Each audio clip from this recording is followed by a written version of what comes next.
Good morning to all of you. आप सभी का बहुत बहुत स्वागत है। उम्मीद करते हैं आप सभी बहुत अच्छे होंगे। सभी स्टूडेंट जल्दी से लाइव आ जाइए और चलिए इस सेशन को शुरू करते हैं। तो प्यारे बच्चों, आप सभी का बहुत बहुत स्वागत है और उम्मीद करती हूँ कि दिवाली आप लोगों की बहुत अच्छी मनी होगी, है ना। और सभी बच्चे जल्दी से आ जाओ फटाफट से। और आप लोगों की एप्लीकेशन की क्लास आज से ही शुरू हो गई है, ठीक है। आप सभी को पता ही है कि थर्सडे, फ्राइडे और सैटरडे आप लोगों की एप्लीकेशन की क्लास होती है। तो आज आप लोग की क्लास है, आ जाइए सभी बच्चे। नमस्ते, जय हिंद। ऑडियो और वीडियो अगर ठीक है तो जल्दी से सभी बच्चे कमेंट कर देंगे, ठीक है। और प्यारे बच्चों, जैसा कि आप सभी को पता है कि हमारा आज स्केलेटल सिस्टम यानी कंकाल तंत्र का लास्ट पार्ट है, जिसमें हम लोग बात करेंगे कि एंडोस्केलेटन क्या होता है, एक्सोस्केलेटन क्या होता है, बोन्स किससे बनती है, कार्टिलेज यानी कि जो उपास्थि होती है वह किससे बनती है, इन सभी का हम लोग आज यहाँ पर अध्ययन करेंगे, ठीक है। तो आ जाइए सभी बच्चे जल्दी से। और मुझे थोड़ा सा कोल्ड है तो थोड़ी आवाज चेंज लग रही होगी, ठीक है। चलो कोई बात नहीं, चलता है इतना। तो चलो स्टार्ट करते हैं। तो प्यारे बच्चों, सबसे पहले हम लोग शुरुआत करेंगे यहाँ पर एंडोस्केलेटन और एक्सोस्केलेटन के बारे में, ठीक है। अंतःकंकाल और बाह्य कंकाल के बारे में। तो इन दोनों में क्या अंतर होता है, सबसे पहले इसको हम सभी यहाँ पर समझेंगे, ठीक है। चलिए, तो सबसे पहले बात करते हैं, यहाँ पर पहले नंबर पर आता है आपका एंडोस्केलेटन। एंडोस्केलेटन, स्केलेटन, ठीक है। और दूसरे नंबर पर आता है आपका यहाँ पर एक्सोस्केलेटन, ठीक है। अगर आप एंडो के बारे में बात करें तो इसे कहा जाता है अंतःकंकाल। क्या कहा जा रहा है? अंतःकंकाल। और दूसरे नंबर पर जो आता है उसे हम सभी कहते हैं बाह्य कंकाल। क्या कहते हैं? बाह्य कंकाल, ठीक है। तो पहला क्या हो गया? अंतःकंकाल, दूसरा हो गया बाह्य कंकाल। तो सबसे पहले समझेंगे कि इन दोनों में अंतर क्या होता है। अगर हम सभी अंतःकंकाल और बाह्य कंकाल के बारे में बात करते हैं तो इन दोनों में क्या यहाँ पर अंतर होता है। तो देखो, बहुत सिंपल है, नाम से ही पता चल रहा है। कैसे नाम से पता चल रहा है, देखते हैं। अंतः, अंतः का क्या मतलब हो गया? अंदर की तरफ। और बाह्य का क्या मतलब होता है? बाहर की तरफ, ठीक है। कंकाल आप सभी को मालूम ही है। तो अगर आप यह देखें कि हमारे कंकाल का, हमारे स्केलेटन का ऐसा भाग जो हमारे शरीर के अंदर पाया जाता है, उसे हम सभी किस नाम से यहाँ पे जानते हैं? अंतःकंकाल। और जो हमारे शरीर के बाहर पाया जाता है उसे क्या कहते हैं हम? बाह्य कंकाल। सिंपल था, ठीक है।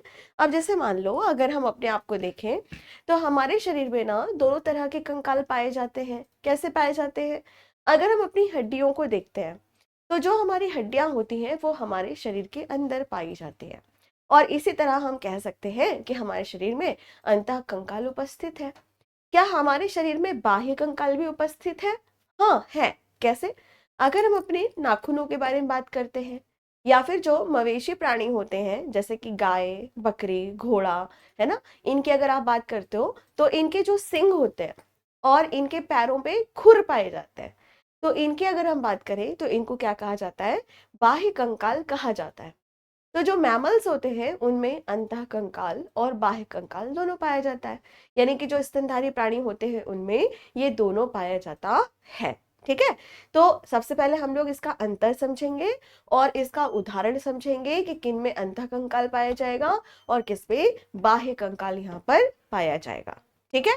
चलो, तो सबसे पहले हम लोग इसको, इसमें डिफरेंस यहाँ पर देखेंगे। देखिए, जब हम डिफरेंस के बारे में बात करते हैं तो एक तरफ मैंने लिखा एंडोस्केलेटन, दूसरी तरफ मैंने लिखा है यहाँ पे एक्सोस्केलेटन। एंडोस्केलेटन की अगर आप बात करें तो इसे हम कहते हैं अंतःकंकाल, और इधर क्या हो गया? बाह्य कंकाल। अंतःकंकाल का मतलब क्या हो गया? शरीर के अंदर जो पाया जाता है, और दूसरी तरफ क्या हो गया यहाँ पर? जो शरीर के बाहर पाया जाता है। अंतःकंकाल की अगर हम बात करें तो यह कैल्शियम और फास्फोरस का बना हुआ होता है। जबकि अगर हम बात करते हैं बाह्य कंकाल के बारे में तो ये भी कैल्शियम का ही बना होगा, पर कैल्शियम कार्बोनेट आपको यहाँ पर ज्यादातर देखने के लिए मिलता है। अंतः कंकाल खास तौर से जो स्तनधारी प्राणी होते हैं उनमें देखने के लिए मिलता है, और यह जीवित होता है। तो जैसे अगर आप अपने बोन्स के बारे में, अपनी हड्डियों के बारे में बात करें तो आप सभी को यह बात पता होगी कि हड्डी तो जीवित कोशिकाओं से बनती है। तो अगर आप अपने अंतःकंकाल को देखते हैं तो आपका जो अंतःकंकाल होता है वह कैसा होता है? जीवित होता है, लिविंग होता है। जबकि अगर आप बात करते हो बाह्य कंकाल के बारे में तो बाह्य कंकाल कैसा होता है? निर्जीव होता है, ठीक है। कैसा होता है बेटा? नॉन लिविंग होता है, निर्जीव होता है। कैसे? चलो इसे समझते हैं। आप सभी ने शंख देखा है, आप लोगों में से काफी लोगों ने देखा होगा, मंदिर में, घर के मंदिर में शंख रखा हुआ होता है जिसको बजाते हैं, है ना, शंख। ठीक है, अब शंख की अगर आप यहाँ पर बात करो तो सबसे पहले आपको यह समझना होगा कि जो शंख होता है वह क्या है, एक प्रकार का मोलस्का है। ठीक है, एक प्रकार का वह जीव है। ठीक, और उसके अंदर जो आपको छेद दिखाई देता है जहां से आप फूंकते हो तो हवा आसपास हो जाती है, आवाज निकलती है, वहां पर ना एक जीव था जो कि अब मर चुका है, और उसका जो बाह्य कंकाल होता है, उसका जो एक्सोस्केलेटन होता है, वही क्या है, शंख है। ठीक है, तो यहाँ पर आपको क्या ध्यान में रखना होगा कि जैसे अगर आप इसके बारे में बात करें, कवच के बारे में बात करें या शेल्स के बारे में बात करें, तो ये क्या है, जैसे घोंघा होता है, शंख होता है, तो उसके बाहर की ओर आपको यह जो कवच दिखाई देता है, जो शेल दिखाई देता है, यह कैसा होगा, नॉन लिविंग होता है। ठीक है, तो अगर आप यहाँ पर देखें तो मोलस्का परिवार के जैसे सदस्य होते हैं, जैसे कि घोंघा हो गया, शंख हो गया, सीप हो गया, या फिर आर्थ्रोपोडा होते हैं। आर्थ्रोपोडा क्या होते हैं बेटा, मैंने पहले भी आपको समझाया है कि आर्थ्रोपोडा की अगर आप बात करो तो आर्थ्रोपोडा मतलब ऐसे जीव जिनके पैर कुछ आपको इस तरह से दिखाई दे। ठीक है, ज्वाइंट अपेंडेजेस दिखाई दे, यानी कि जुड़े हुए उपांग दिखाई दे, जहां पर आप क्या देख सकते हो कि जैसे अगर आप मकड़ी का पैर देखो, अगर आप तितली का पैर देखो, अगर आप मच्छर का पैर देखो, है ना, या फिर आप कॉकरोच, जो जिसको आप सभी तिलचट्टा कहते हो, तिलचट्टा का पैर देखो। ठीक है, तो उन सभी की अगर आप यहाँ पर बात करते हो तो वो सभी के सभी आपके कुछ इस तरह से पैर यहाँ पर दिखाई देंगे, और ये क्या हो गया बेटा, आपका आर्थ्रोपोडा। क्या हो गया आपका यहाँ पर, आर्थ्रोपोडा। ठीक है, तो आर्थ्रोपोडा के सदस्यों की अगर आप यहाँ पर बात करते हैं तो आर्थ्रोपोडा के सदस्यों में भी आपको क्या दिखाई देता है, एक्सोस्केलेटन यहाँ पर दिखाई देता है। अब एक बच्चे ने कहा कि टर्टल भी होगा क्या मैम, कछुआ भी होगा, हाँ बिल्कुल होगा, कछुआ भी आप लोग यहाँ पर लिख सकते हैं। ठीक है, तो आप लोग यहाँ पर कछुआ भी लिख सकते हैं, कछुआ भी आप लोग लिख सकते हैं। ठीक है, कछुआ लिख लो, कोई दिक्कत नहीं है। ठीक है, तो जो सरीसृप होते हैं उन सभी की अगर आप बात करें तो जो सरीसृप होते हैं, जैसे कि जिसे आप सभी रेप्टाइल्स के नाम से यहाँ पे जानते हो, उनकी अगर आप बात करो, जैसे फॉर एग्जांपल कछुआ या टर्टल्स, उनकी अगर आप बात करें तो वो भी आपके क्या कहलाएंगे कि उनके पास भी आपको बाह्य कंकाल देखने के लिए मिलता है। ठीक है, ठीक है बच्चों, क्लियर है। नाखून, सिर और खुर में यह पाया जाता है। हमारे पास भी होते हैं, क्योंकि हमारे, अगर आप नाखून के बारे में बात करो तो हमारा नाखून क्या है, बाह्य कंकाल है। चलो जल्दी से इसको नोट कर लो, फटाफट से जल्दी से इसको नोट कर लो।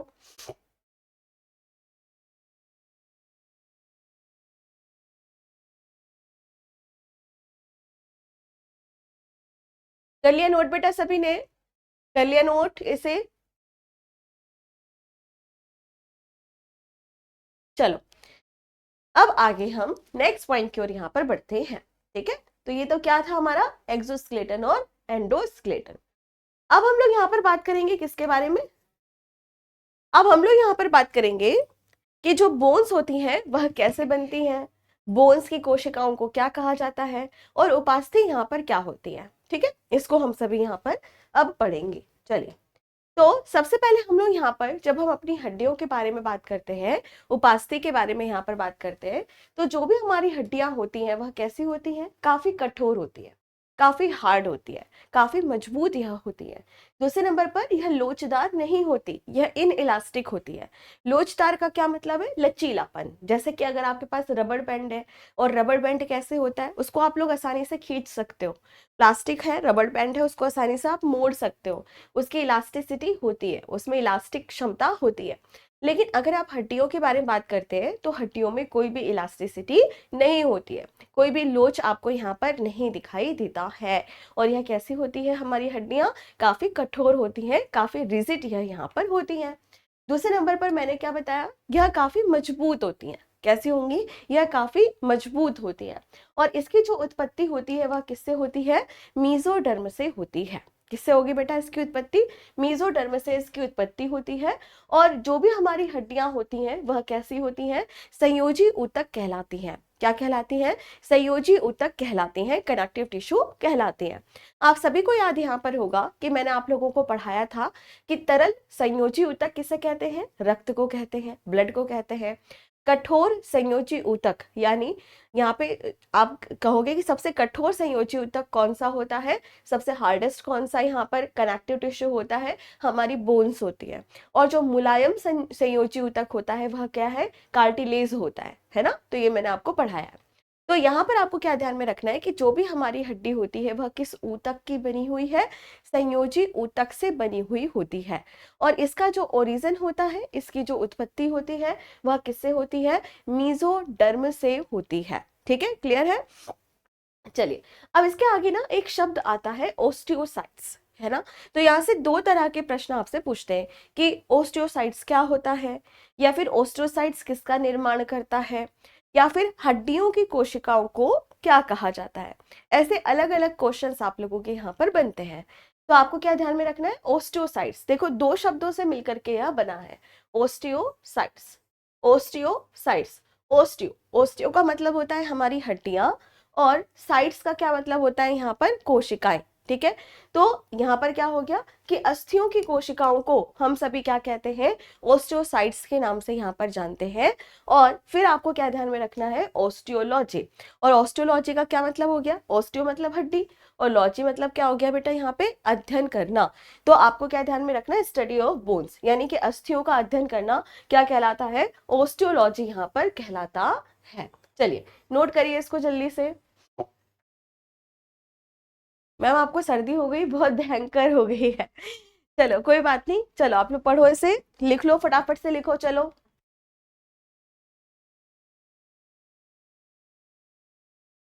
मैम मेसोडर्म क्या होता है बेटा, अभी मैं आपको पढ़ाऊंगी, अभी जब मैं आपको रक्त पढ़ाऊंगी ना तो उस टाइम पे मेसोडर्म, एंडोडर्म, एक्टोडर्म, तीनों चीजें आपको डिटेल में समझाऊंगी। ठीक है, मेसोडर्म का वैसे आपको मतलब बता दूं कि जब हम अपने शरीर को देखते हैं और हमारा शरीर जब बनना शुरू होता है तो उस टाइम पर 3 लेयर बनती है, तो उसी में से एक होती है मेसोडर्म।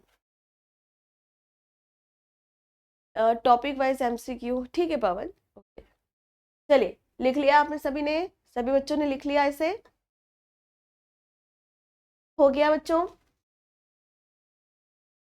लिख लिया सभी ने।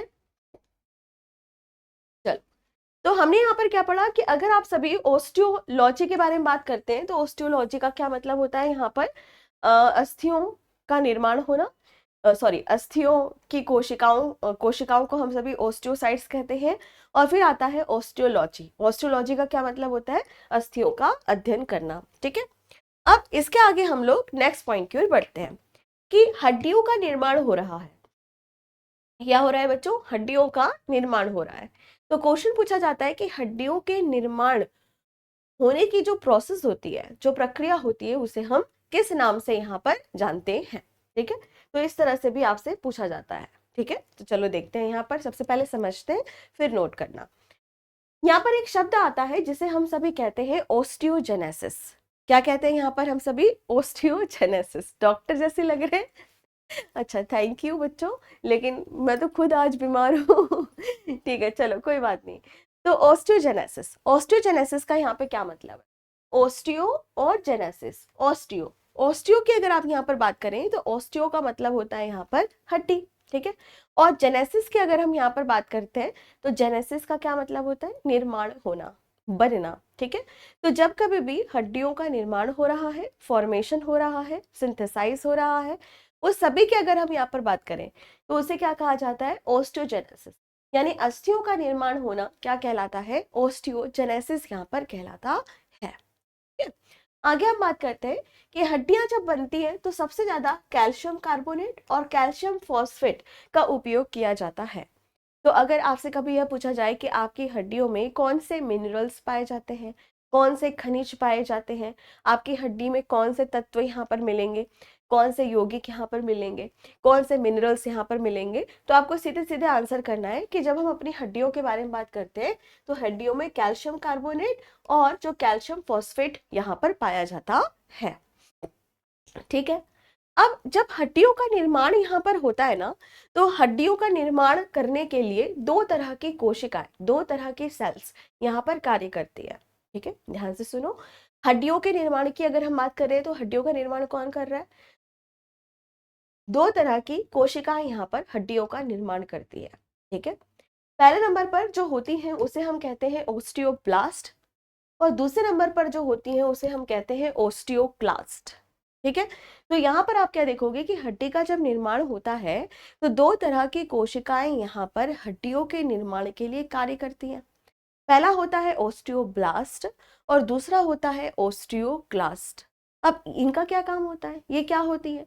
तो जो ओस्टियोब्लास्ट होती है वह नई हड्डियों का निर्माण करती है, और जो ओस्टियोक्लास्ट होती है तो जो बूढ़ी पुरानी जो हड्डियां होती हैं उनको हटाती है। और ये दोनों मिलकर के एक साथ काम करती हैं और तभी जाकर के नई हड्डियों का निर्माण यहाँ पर होता है। एक बार फिर से मैं बता रही हूँ, ध्यान से सुनो। ओस्टियोजेनेसिस का मतलब होता है हड्डियों का निर्माण होना।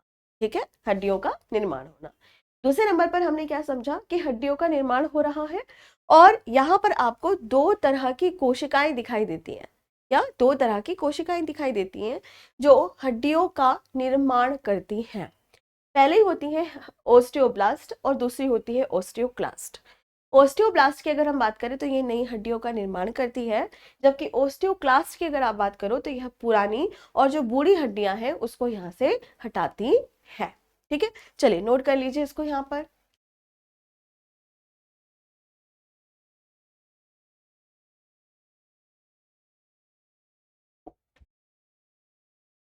मैम अगर हमारे शरीर से निकाल दिया जाए तो ये बिना हवा के मोहित एक बार फिर से बेटा आप कमेंट करिएगा, ठीक है? पूरा शो नहीं हो रहा आपका कमेंट, एक बार फिर से करना। मैम मुझे थायराइड हुआ है, बहुत ज़्यादा चढ़ रहा है, प्लीज़ पर अंकित इसके लिए ना आपको डॉक्टर से थेरेपी वगैरह लेनी पड़ेगी बेटा। ठीक है, विशाल कह रहे मैम आपकी है, बेटा क्या है आपकी? अ, अंकित भाई मेरा भी वही। ठीक है मैम आपका बर्थडे आने वाला है, हाँ बच्चों आने वाला है, बर्थडे आने वाला है। चलो अभी पहले पढ़ लो इसको, ठीक है? हाँ ठीक है रुचि, मैंने देख लिया है। चलो फटाफट से इसको नोट करो। कर लिया नोट सभी ने? ठीक है, अब इसके आगे हम लोग नेक्स्ट पॉइंट की ओर यहाँ पर बढ़ते हैं। अब इसके आगे जब हम लोग यहाँ पर बढ़ते हैं तो एक चीज और हम यहाँ पर देखेंगे कि जब हम अपनी हड्डियों को यहाँ पर देखते हैं, जब हम अपनी हड्डियों को यहाँ पर देखते हैं तो हमारी हड्डियों में कुछ प्रोटीन्स भी पाए जाते हैं। ठीक है, हमारी हड्डियों में कुछ प्रोटीन्स भी यहाँ पर पाए जाते हैं। और इन प्रोटीन की अगर आप यहाँ पर बात करो तो कौन कौन से प्रोटीन पाए जाते हैं? ओसिन और कोलेजन नाम के प्रोटीन यहाँ पर पाए जाते हैं। क्या? तो आपको आंसर करना है ओसिन और कोलेजन नाम के प्रोटीन यहाँ पर पाए जाते हैं जब हम हड्डियों के बारे में बात करते हैं। ठीक है, इसके आगे जब हम लोग हड्डियों के बारे में बात करें तो हड्डियों में सिर्फ आपको इतना ही पढ़ना है, लेकिन आपके एग्जाम में 3 शब्दों के ऊपर भी बहुत ज्यादा प्रश्न पूछा जाता है। जैसे एक शब्द आता है आपका लिगामेंट, क्या होता है? एक शब्द आता है कि टेंडोन क्या होता है? एक शब्द और यहाँ पर आता है क्या कि सेलेक्सोर क्या होता है? इस तरह से भी प्रश्न आपके डायरेक्ट यहाँ पर बनते हैं। ठीक है, तो सबसे पहले अगर आप लिगामेंट के बारे में बात करते हैं तो जो लिगामेंट है जिसको हम सभी स्नायु बंधन कहते हैं, यह क्या है? हड्डी से हड्डी को जोड़ने वाला जो ऊतक होता है उसे हम सभी स्नायु बंधन कहते हैं। हड्डी को जो मांसपेशी से जोड़ता है उसे हम सभी कैंडरा यानी कि टेंडोन के नाम से जानते हैं। और मसल्स को मसल से जोड़ने वाला, मांसपेशियों को मांसपेशियों से जोड़ने वाला जो ऊतक होता है उसे हम सभी सेलेक्सर के नाम से यहाँ पर जानते हैं। चलिए नोट करिए जब तक मैं कमेंट देखूं आप लोगों के। मैम पार्टी देंगे? हाँ बिल्कुल देंगे, पार्टी मिलेगी।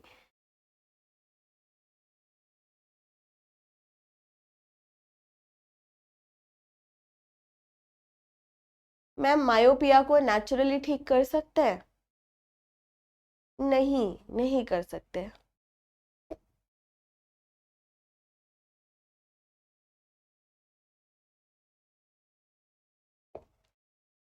चलो बच्चों लिखो यहाँ पर फटाफट से। इधर उधर की बातें मत करो बेटा, आज थोड़ा सा बोलने में प्रॉब्लम है मेरे को, तो पढ़ाई पे फोकस करो सभी। ठीक है, तो सबसे पहले मैंने आपको बताया कि जब हम बात करते हैं अपने बोन्स के बारे में, तो जो हमारी बोन्स होती हैं, ठीक है, बोन्स में जो प्रोटीन यहाँ पर पाए जाते हैं वह कौन कौन से होते हैं? ओसिन होते हैं और कोलेजन होता है, ठीक है। फिर मैंने आपको बताया लिगामेंट, टेंडोन और सेलेक्सर के बारे में, स्नायु बंधन, कंडरा और सेलेक्सर के बारे में। तो जो स्नायु बंधन होता है यानी कि जो लिगामेंट होता है, उसकी अगर आप बात करो तो वह हड्डी से हड्डी को जोड़ने वाला ऊतक होता है, टिश्यू होता है।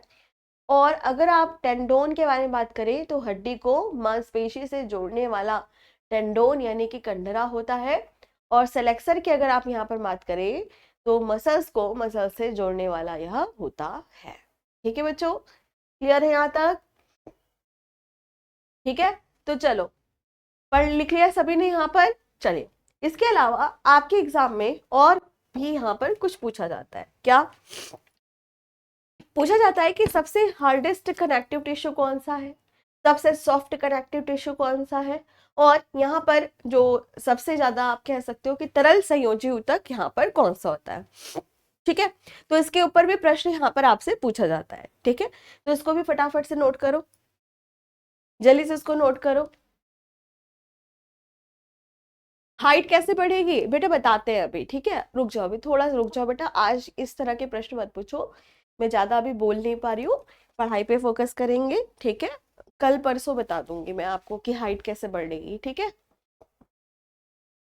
तो सबसे पहले यहाँ पर कि सबसे कठोरतम संयोजी ऊतक कौन सा होता है, सबसे मुलायम संयोजी ऊतक कौन सा होता है, और तरल संयोजी ऊतक कौन सा होता है, इसके ऊपर काफी प्रश्न आपसे पूछा जाता है। तो अगर आप अपनी हड्डियों के बारे में बात करें तो ये हार्डेस्ट है। अगर आप उपास्थि यानी कि कार्टिलेज के बारे में बात करें तो जो कार्टिलेज है वो सबसे मुलायम और संयोजी ऊतक है।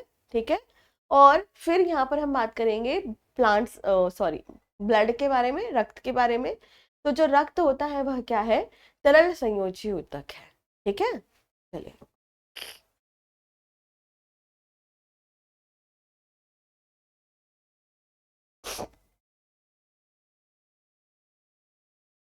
आर्यन, बाद में बात करेंगे इस बारे में, पढ़ाई पे फोकस करो अभी।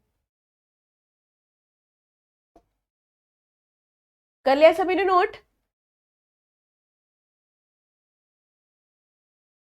चलो, अब इसके आगे हम लोग नेक्स्ट पॉइंट की ओर यहाँ पर बढ़ते हैं, आगे चलते हैं। ठीक है, अब नेक्स्ट जो हमारा यहाँ पे पॉइंट आता है वो है अब कार्टिलेज के बारे में, कि कार्टिलेज क्या होता है, किस तरीके का कार्टिलेज हमें यहाँ पर देखने के लिए मिलता है। ठीक है, कार्टिलेज की अगर हम बात करें तो कार्टिलेज क्या है? सॉफ्ट भाग, हमारे कंकाल तंत्र का सॉफ्ट भाग यह बनाता है। तो जो भी हमारा कंकाल तंत्र है उसका सॉफ्ट भाग कौन बनाएगा? कार्टिलेज यहाँ पर बनाता है। अब जैसे कि अगर आप अपने कान के बारे में बात करते हो तो बेटा कान में कितनी हड्डियां पाई जाती है? कान में कितनी हड्डियां पाई जाती हैं, बताएगा कोई बच्चा? एक कान में 3 हड्डी पाई जाती है। कहाँ पर पाई जाती है? मिडिल ईयर, मध्य कान में पाई जाती है। ठीक है, मध्य कान में पाई जाती है। ठीक है, अब यहाँ पर अगर आप बात करें किसके बारे में, ये वाली चीज, ठीक है, ये वाली चीज। ठीक, अगर आप यहाँ पर बात करते हैं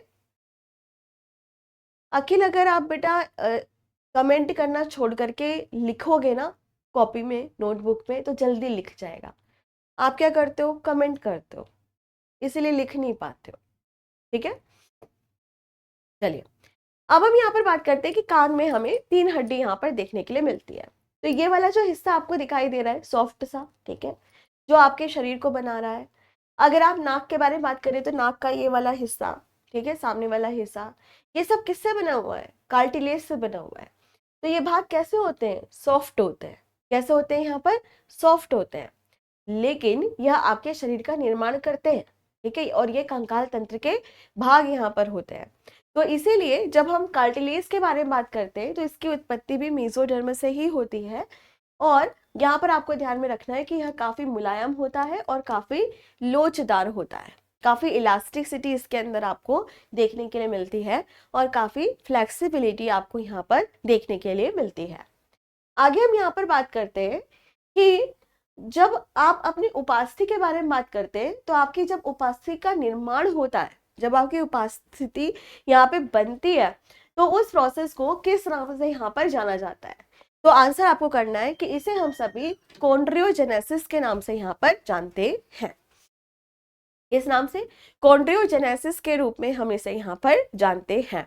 तो देखो, बोन्स का जब निर्माण हो रहा था, हड्डियों का जब निर्माण हो रहा था, तो हड्डियों के निर्माण को हम सभी क्या कह रहे थे यहाँ पर? उसे हम कह रहे थे ऑस्टियोजेनेसिस। ठीक है। अब यहाँ पर अगर हम बात करते हैं उपास्थि के बारे में, तो उपास्थि का जब निर्माण होता है, कार्टिलेज का जब निर्माण होता है, तो उस प्रोसेस को क्या यहाँ पर कहा जाता है? तो आंसर करना कि उसे हम सभी कॉन्ड्रियोजेनेसिस के नाम से यहाँ पर जानते हैं। ठीक है। आगे हम यहाँ पर बात करते हैं कि कॉन्ड्रियोसाइट्स क्या यहाँ पर होते हैं। कॉन्ड्रियोसाइट्स, तो देखो कॉन्ड्रियो, जहां पर भी कॉन्ड्रो शब्द यहाँ पर आए उसका मतलब होता है उपास्थि, और जहां पर भी साइट शब्द लिखा हुआ आता है उसका मतलब होता है कोशिका। ठीक है। तो इसका क्या मतलब हो गया कि उपास्थि की कोशिकाओं को ही हम सभी कॉन्ड्रोसाइट्स के नाम से यहाँ पर जानते हैं। ठीक है। तो अगर आपसे पूछा जाए कि भाई यह बताओ कि जो उपास्थि होती है उसका ओरिजिन कहाँ से होता है, तो आंसर करना मेसोडर्म से ही होता है। दूसरे नंबर पर कि उपास्थि जब बन रही है, उसका जब सिंथेसिस हो रहा है, फॉर्मेशन हो रहा है, तो उस प्रोसेस को किस नाम से यहाँ पर जाना जाता है? तो आंसर आपको करना है कॉन्ड्रोजेनेसिस के नाम से हम उसे यहाँ पर जानते हैं। ठीक है। उपास्थि का निर्माण होना क्या कहलाता है यहाँ पे? कॉन्ड्रियोजेनेसिस के रूप में हम इसे जानते हैं। फिर आता है यहाँ पर कि कॉन्ड्रोसाइट्स का क्या मतलब होता है, तो आंसर करना उपास्थि की कोशिकाओं को हम सभी कॉन्ड्रोसाइट्स यहाँ पर कहते हैं। ठीक है अनुष्का, चलो बेटा लिखो इसे जल्दी फटाफट।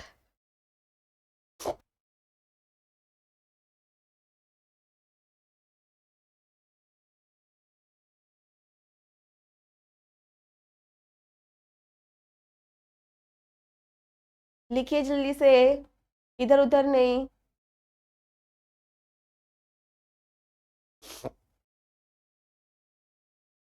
हो गया? अच्छा ठीक है। जो बच्चे धीरे धीरे लिखते हैं वो भी लिखो, जल्दी लिखो फटाफट से। ठीक है सुमित, ओके।